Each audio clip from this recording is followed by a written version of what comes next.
आप सभी को राम राम। मैं दीपक कुमार आप सभी का स्वागत करता हूं द आदर्श डायलॉग में। दोस्तों, आप सभी से निवेदन है कि वीडियो को देखिए, लाइक कीजिए, शेयर कीजिए और चैनल को सब्सक्राइब। दोस्तों, 3 राज्यों में 15 राज्यसभा की सीटों पे चुनाव संपन्न हो चुका है।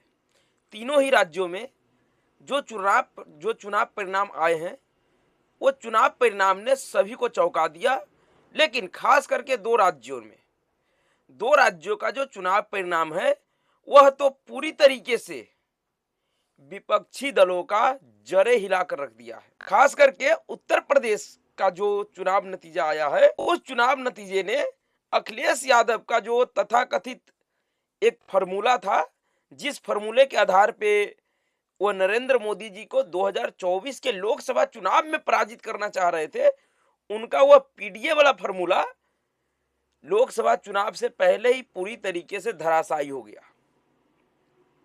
सबको समझ में आ गया कि अखिलेश यादव जी का जो पीडीए का फॉर्मूला है, वह कितना कारगर है और वह पीडीए का फॉर्मूला अखिलेश यादव जी को क्या दिलवा सकता है। शायद जिस तरीके का चुनाव परिणाम आया है उत्तर प्रदेश में राज्यसभा की सीटों पे, और जिस तरीके का चुनावी गणित था, उसको अगर देखा जाए तो एक तरीके से अखिलेश यादव जी पूरी तरीके से विफल साबित हुए हैं। एक पार्टी नेतृत्व के तौर पे इस राज्यसभा का परिणाम ने एक बार फिर साबित किया कि अखिलेश यादव जी राजनीतिक तौर पे एक कुशल नेतृत्वकर्ता नहीं है।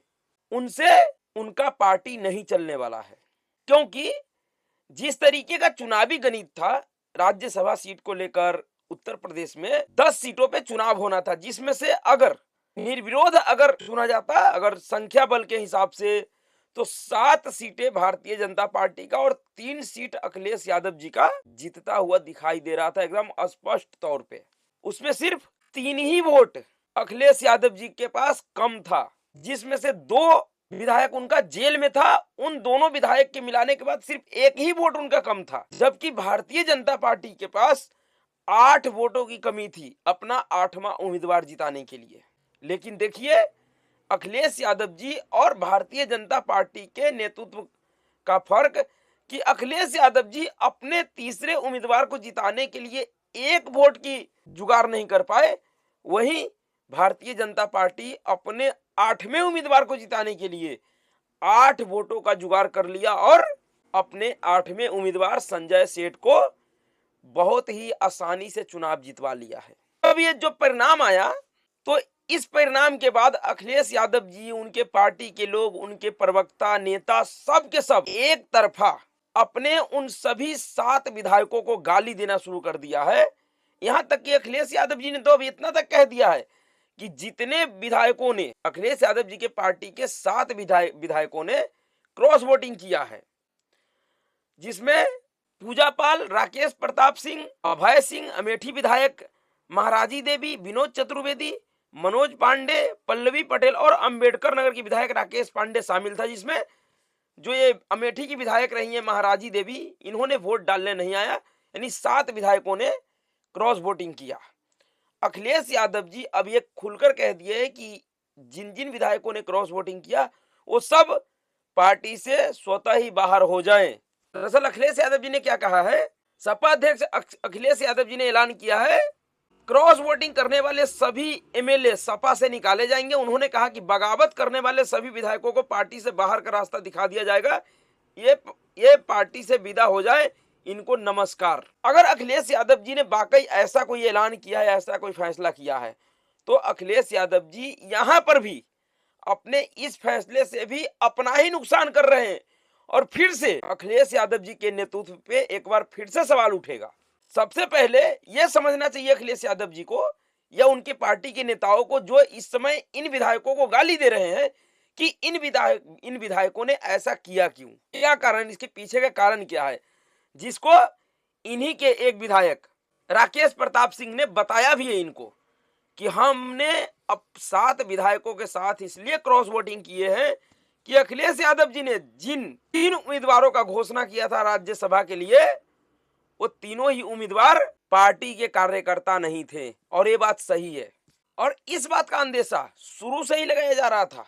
इस बात के लिए ऐसा माहौल उसी समय बन गया सपा के अंदर, समाजवादी पार्टी के अंदर जिस दिन अखिलेश यादव जी ने अपने तीनों उम्मीदवारों के नाम की घोषणा किया था, जिसमें पूर्व राज्यसभा सांसद जया बच्चन, उसके बाद रामजी सुमन और आलोक रंजन, इन तीनों ही उम्मीदवार को जब अखिलेश यादव जी ने इनके नाम की घोषणा किया था, तभी से यह खबर आने लगा था कि समाजवादी पार्टी का कई एक सारे विधायक है जो इनमें से दो उम्मीदवारों का तो बिल्कुल खिलाफ है, जिनमें से एक उम्मीदवार जया बच्चन जी थी और दूसरा आलोक रंजन जी, क्योंकि ये दोनों ही उम्मीदवार पार्टी का कार्यकर्ता नहीं है, क्योंकि जया बच्चन सिर्फ एक फिल्मी हस्ती के नाते समाजवादी पार्टी में बनी हुई है, उनका पार्टी हित में कोई योगदान नहीं है, सिर्फ वो एक पार्टी का शो के जो कहता है दिखाने वाला चेहरा वो है, इससे ज्यादा उनका कोई योगदान नहीं है।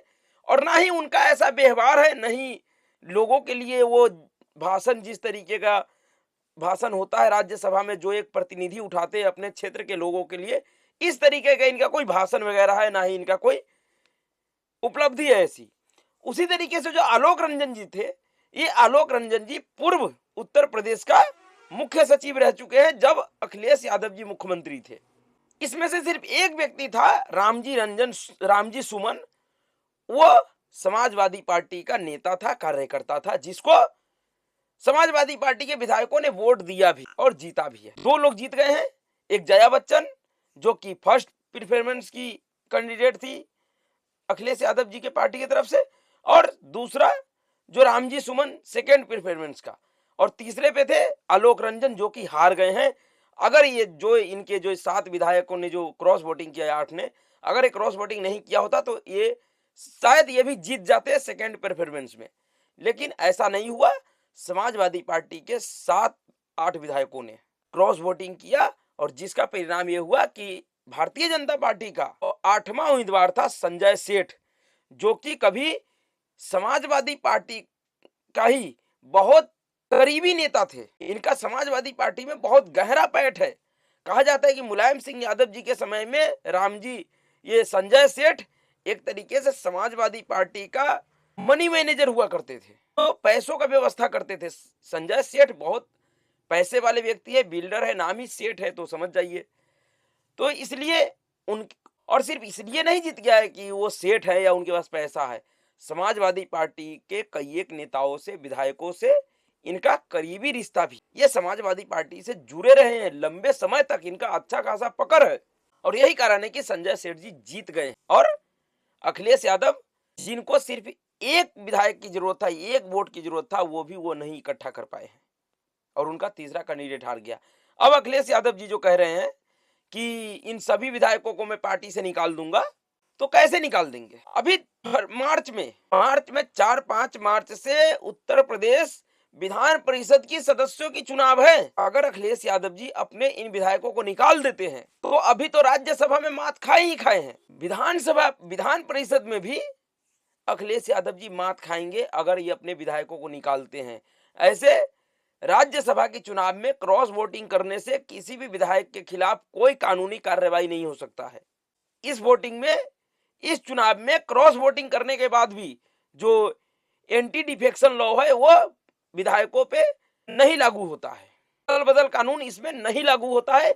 इसलिए कोई भी पार्टी, कोई भी नेता अपने इन विधायकों के खिलाफ दल बदल कानून के तहत कार्रवाई नहीं कर सकते। बेशक उन्होंने व्हीप जारी किया है, इस राज्यसभा के चुनाव में व्हीप का कोई अर्थ नहीं रह जाता है।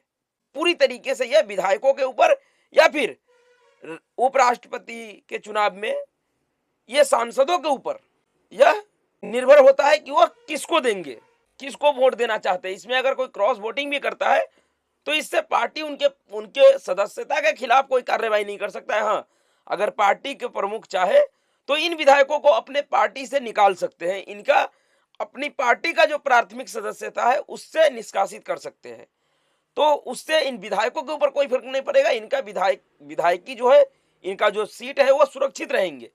यही है, ये पार्टी से निकाल देने के बाद ये निर्दलीय की तरह हो जाएंगे, इनका कोई पार्टी नहीं होगा फिलहाल, जब तक ये कोई दूसरा चुनाव किसी पार्टी के सिंबल पे नहीं लड़ लेते हैं या फिर किसी दूसरे पार्टी का सदस्यता नहीं ले लेते हैं, तब तक ये गैर पार्टी, ये एक तरह से निर्दलीय विधायक की तरह रहेंगे, लेकिन विधायक ये रहेंगे, इनकी सदस्यता पे कोई खतरा नहीं होगा। अगर ऐसा कार्रवाई होता है तो नुकसान समाजवादी पार्टी को ही है और फिर से अखिलेश यादव जी के नेतृत्व पे, उनके राजनीतिक समझबूझ पे एक प्रश्न चिन्ह खड़ा हो जाएगा कि यह व्यक्ति कितना कामयाब है राजनीति में, यह राजनीति को, अपने पार्टी को कितना आगे तक ले जा सकते हैं, किस सूझबूझ के साथ लेके जा सकते हैं। ऐसे जो क्रॉस वोटिंग हुआ है वो सिर्फ उत्तर प्रदेश में ही नहीं हुआ है, जिन 3 राज्यों में, जिसमें हिमाचल प्रदेश में तो और गजब हुआ है। हिमाचल प्रदेश में जो रिजल्ट आया है वो तो सबसे चौंकाने वाला। दूसरा, तीसरा जो राज्य था कर्नाटक, वहां पे भी यही हाल हुआ है। वहां पे तो भारतीय जनता पार्टी के विधायकों ने क्रॉस वोटिंग किया है कांग्रेस पार्टी के पक्ष में। तो ऐसा नहीं है कि सिर्फ दल बदल या क्रॉस वोटिंग उत्तर प्रदेश में हुआ है या बीजेपी शासित राज्यों में या गैर बीजेपी शासित राज्यों में, ये हर जगह हुआ है मिला जुला कर। जहां जिसको अच्छा लगा वो उस हिसाब से अपना स्टैंड लिए है विधायक। और सच में अगर देखा जाए तो जो लोकतांत्रिक परंपरा है उसमें ऐसा होना चाहिए कि जिस विधायक को, जिनके पार्टी के विधायकों को जहां इच्छा हो रहा है, जहां उनका मन जच रहा है, वहां उन्होंने वोट किया, उस कैंडिडेट को उन्होंने जिता दिया। राजनीति कोई साधु महात्मा का तो चीज है नहीं, कोई मठ मंदिर तो है नहीं कि वहां पे कोई नैतिकता, कोई धर्म निष्ठा ये सब देखा जाएगा। ऐसा कुछ नहीं है राजनीति में। राजनीति एक अवसर का खेल है। जहां जिसे अवसर मिलता है वह उस अवसर का लाभ उठाते ही हैं। जिन लोगों को पार्टी ने कभी मुख्यमंत्री और बड़े बड़े मंत्रालय दिया हो, अगर वैसे नेता अगर पलट सकते हैं, वैसा नेता अगर पार्टी का साथ छोड़ देता है वक्त आने पे, तो फिर विधायकों का क्या? विधायक तो ऐसे भी कब किसके पाले में चला जाए कुछ पता नहीं है। बिहार में भी कल कांग्रेस के 2 और आरजेडी के 1 विधायक, 3 विधायकों ने भारतीय जनता पार्टी का सदस्यता ले लिया अपने पार्टी से इस्तीफा देकर। इससे पहले जब सरकार की हेरफेर हुई थी, जदयू के 2 विधायक आरजेडी में चले गए थे, आरजेडी का भी 2 विधायक जदयू और भाजपा के गठबंधन में आ गए थे। तो राजनीति में ये सब होता रहता है, ये कोई नया नहीं हो रहा है, पहले भी इस तरीके का खेल हुआ है। और खास करके जिस भी चुनाव में बात अंतरात्मा का जैसे ही आए, समझ जाइए कि अंतरात्मा का अगर कोई बात कर रहा है तो उसका आत्मा जरूर हिला हुआ है। वह कुछ ऐसा करेंगे जिससे उनके पार्टी नेतृत्व का जमीन हिल जाएगा, और यही उत्तर प्रदेश में हुआ है। देखिए अब इन सब चीजों के बाद अखिलेश यादव जी और उनकी पार्टी अपने इन विधायकों के खिलाफ क्या कार्रवाई करती है, क्योंकि घाटा उनका ही है। वो कार्रवाई करेगा तो भी उनका घाटा है और ना करेंगे तो भी उनका घाटा तो हो चुका है। लेकिन आगे घाटा ना हो उसके लिए क्या अखिलेश यादव जी कोई और उपाय करेंगे? क्योंकि ऐसा माहौल काफी दिनों से था कि क्रॉस वोटिंग होगा, अखिलेश यादव जी के कई एक विधायक क्रॉस वोटिंग करेंगे। फिर भी अगर अखिलेश यादव जी अपने इन विधायकों को रोकने में नाकामयाब हुए, सफल नहीं हुए, तो नेतृत्व के ऊपर, पार्टी नेतृत्व के ऊपर, उनके नेतृत्व क्षमता पर प्रश्न चिन्ह तो जरूर उठेगा। ऐसे 2 लड़कों की जोड़ी ने, 2 लड़कों के जोड़ी का यह पहला चमत्कार है भारतीय जनता पार्टी के पक्ष में। इसी से समझ जाइए कि आगे जो आम चुनाव होगा उसमें 2 लड़कों की जोड़ी क्या करेंगे और इनका पीडीए फार्मूला कितना कामयाब है। दरअसल अपने ही पीडीए फार्मूले में अखिलेश यादव जी उलझ गए हैं। इनको समझ में नहीं आ रहा कि ये पीडीए फार्मूला से अब ये कैसे बाहर निकले। शायद नहीं निकल पाएंगे। इसी पीडीए फार्मूला में इनको पस्त होकर रह जाना है। तो अभी के लिए इतना ही। अगर आपको वीडियो अच्छा लगा तो वीडियो को लाइक कीजिएगा, शेयर कीजिएगा और चैनल को सब्सक्राइब कीजिएगा। नमस्कार।